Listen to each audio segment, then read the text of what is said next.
Hey guys, it's Wendy. I am making Sunday brunch, and we are having the last of the corned beef that's left over from St. Patrick's Day. So I am making some hash, and let me show you what's going on in my skillet. So here's my leftover corned beef. I just cubed it up. I'm going to add that in. And in my skillet, I have some potatoes. I use fresh, even though the recipe calls for frozen, but I don't keep frozen potatoes in the house. And I have some onions and some peppers, and this is all cooking up in my skillet.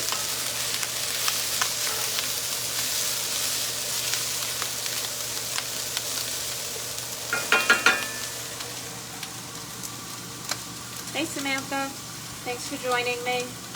All right, so I'm going to add some garlic and herb rub, a tablespoon. This is the Pampered Chef seasoning mix. And hi Mom. Using your favorite skillet this morning. All right, so it's my half tablespoon. You guys know the drill by now, right? Still have not replaced my tablespoon. Okay.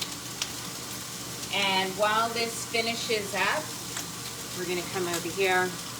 And I don't like fried eggs. I don't like eggs unless I can't taste them. So I am always scrambling them and mixing them with a ton of other things. So here's my 4 eggs. The recipe is written that you crack the eggs on top and then you bake it in the oven. I'm actually doing more of a frittata because I don't like eggs like that. So I have my 4 eggs. This is half a teaspoon of seasoning salt. You can use regular salt, but I'm in love with the Pampered Chef seasoning salt and use this in a lot of my dishes. And I'm just taking my little mini whipper, which I love for eggs because you could smash the yolks before you whip them rather than chasing the yolks around in the bowl with the whisk. All right, so here's my eggs, and I'm just going to give this one last stir, and then we're going to pour this right on top of all the vegetables and the corned beef. I know, I'm in love with my skillet too. I never thought I would like cast iron so much. All right, let me turn the gas off since my skillet's nice and hot. My veggies are getting nice and caramelized in here. And just stirring in that seasoning that I just added, and I'm going to pour these scrambled eggs right on top.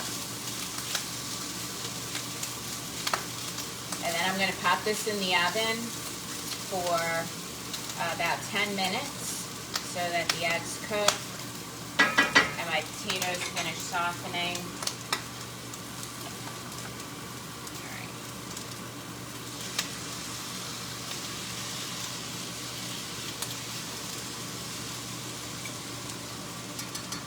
My oven's at 350, by the way. It's not a real hot oven. Alright, I just need some pot holders for that. Give me one sec. Alright, here, I'll show you how this looks. Okay, so my scrambled eggs are on top. They're already cooking. I think you can see that like on the edges over here. So this might not even take 10 minutes. Let's put this in the oven, and then I'm going to do the Cheater's version of baked apples to go along with this. And you can make some toast or whatever too if you want. Alright, so let me show you my apples real quick while my hash finishes cooking. Let me turn that off because that's so loud. Alright, so I have a couple of apples.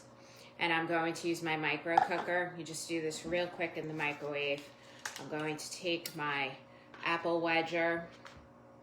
You can use whatever kind of apples you like. We like Galas in my house, so that's what I usually have. And just smash this down. If you have a little trouble with it, you just rock it a little bit and it'll go. If the apples are really crispy or if they are really big, sometimes they catch a little bit and it's a little harder to wedge them. And just make sure you get all of the stems and core out. Sometimes you get a stray seed or two in the middle. All right, what I love about this recipe is there's no added sugar.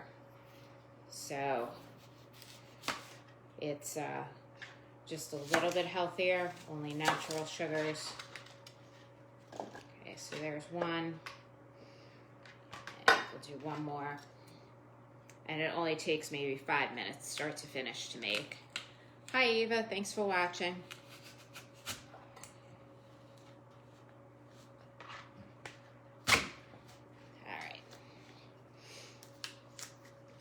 I'm also kind of short, so it's hard for me to get leverage on my countertop for pushing these down. I know some of you may have the pineapple wedger, and that one's a little trickier, but somebody had told me that it's much easier to use if you slice your pineapple in half and do half at a time, so that's always an option as well. I mean, you could do that with your apples too if this was too difficult to do the whole apple at once.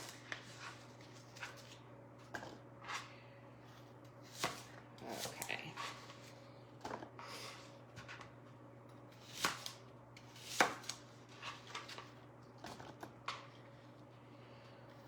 All right, and then the next thing is we're going to add some raisins.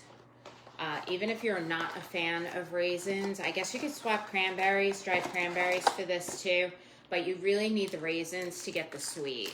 So even if you just add a few and you leave them in the bottom of the bowl, but you do need the raisins to make this recipe work. All right, and I don't measure this, I just kind of eyeball it. So that's probably about a 1/4 cup. You can go a little bit less if you're not going to eat them.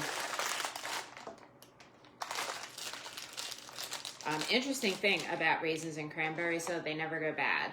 So even when they get kind of dry, you can soak them in some orange juice or you know, a little bit of water, and they kind of plump back up again. So, but they don't actually go bad. All right, and then I almost put seasoning salt in here. Just a little sprinkle of cinnamon right on top, and then just put the lid on. And I usually start with about 3 minutes in the microwave. So shake this up a little bit, mix it up. 3 minutes in the microwave, and then you stir it and give it another minute or two, and your apples will be nice and tender and they'll be sweet. They'll be just like baked apples, and it only took you a couple minutes to do them in the microwave. You can actually do them whole in the microwave also if you wanted to, just use a larger dish with a lid. So any questions, let me know. I'll take a picture of the hash when it comes out of the oven. Otherwise, have a great day. I'll talk to you soon. Thanks for watching. Bye-bye.